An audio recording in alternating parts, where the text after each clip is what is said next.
Hey guys, welcome to our channel. In this video, you will learn on how you can connect the Phantom Wallet to Raydium mobile app.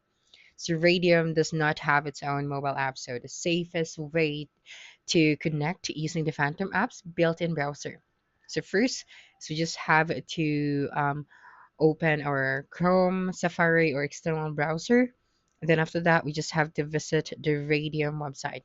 All right. And then after that, you have this connect option that you can see at the top right of our screen. So you just have to tap on this one. Then after that, you'd be able to see here now the Phantom from the choices. So you just have to tap on this one. All right.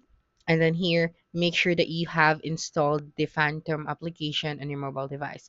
Then after that, you just have to confirm.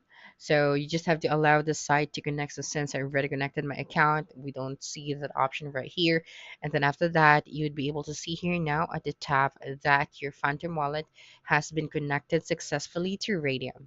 So that's it for this video. If you think this video helped you solve your concern, please subscribe, like this video, and leave your comment below. Bye.